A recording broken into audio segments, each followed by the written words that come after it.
Evening. দেখো, আজকে তোমাদের এই কনভার্সন গুলো কমপ্লিট হয়ে গেছে।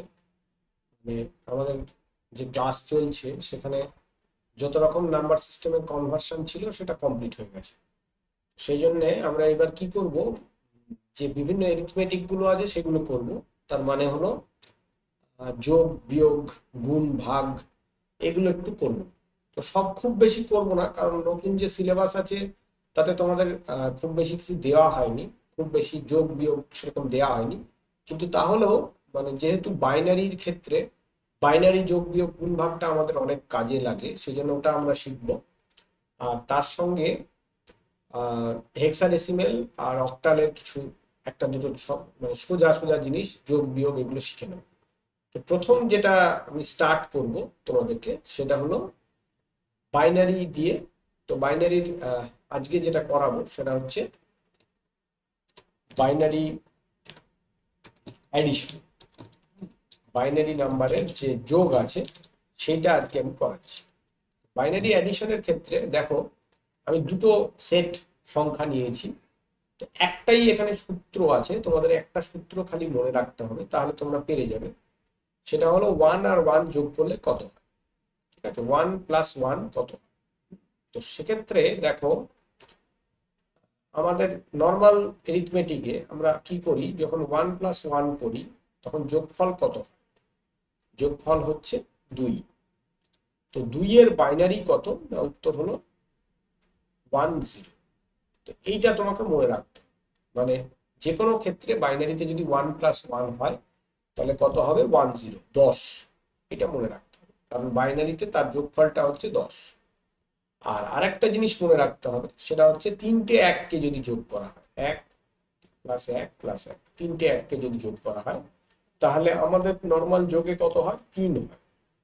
ঠিক আছে, তো 3-এর যদি আমি বাইনারি করি তার ভ্যালুটা হচ্ছে 11, তার মানে 11।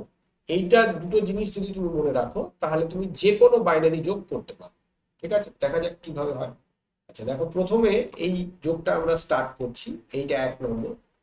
তো 1 নম্বর যোগের ক্ষেত্রে একটু খেয়াল করো, ডান দিক থেকে আমি স্টার্ট করছি। 1 1 যোগ করলে কত হয়? আমাদের উত্তর হচ্ছে 10। তো 10 তো আমি বসাতে পারবো না, বসাবো কত? 0। 0 বসাবো, আর ক্যারি থাকবে 1। মানে যে কোনো যোগের ক্ষেত্রে নিয়ম কি, যখন আমরা যোগ করি, আমাদের নর্মাল ক্ষেত্রেও তাই হয়, যখন 2 ডিজিটে যোগফল আসে তখন কি হয়, আমরা এক্সট্রা ডিজিটটা যেটা বাঁ দিকে থাকে সেটাকে ক্যারি বলে আর পরের সংখ্যার সঙ্গে যোগ করি। এখানেও তাই করব। 10 হলো, তার মানে 0 বসালাম, আর এক্সট্রা 1টাকে পাশেরটার সঙ্গে যোগ করব।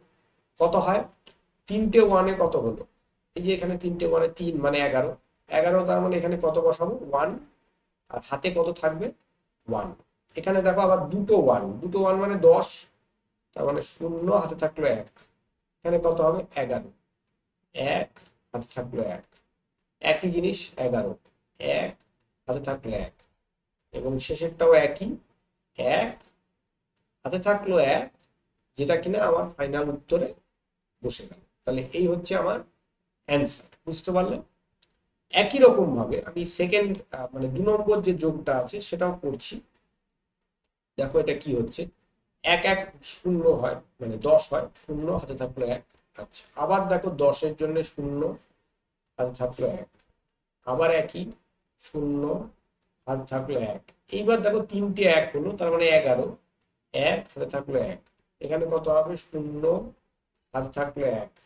এখানে 11, তার মানে 1 হাতে থাকলো 1, বসে গেল। তার মানে এই হচ্ছে আমাদের অ্যান্সার। বুঝতে পারলে? তো দেখো, দুটো যে বাইনারি যোগ করলাম দুটোর ক্ষেত্রেই শুধুমাত্র আমার এই দুটো সূত্রই লাগলো। একটা হচ্ছে 1 1 যোগ করলে 10 হয়, আর একটা হচ্ছে তিনটে 1 যোগ করলে 11 মানে 3 হয়, সেটা বাইনারি হচ্ছে 11। তো এই টুকু করলেই আমাদের যে কোনো বাইনারি যোগ আমরা করতে পারবো। ঠিক আছে, তো আজকের ক্লাসে আমি শুধু বাইনারি যোগ করালাম। পরের ক্লাসে বাইনারি গুণ করাবো, বাইনারি বিয়োগ করাবো, এগুলো পরপর করাবো। ঠিক আছে, থ্যাংক ইউ সকলকে। প্রত্যেকটা ক্লাস পরপর অ্যাটেন্ড করো, দেখো সব বুঝতে পারবে, কোনো অসুবিধা হবে না। লাইক করবে ভালো লাগলে, আর যদি কোনো প্রশ্ন থাকে কমেন্টে অবশ্যই আমাকে জানাবে। Thank you.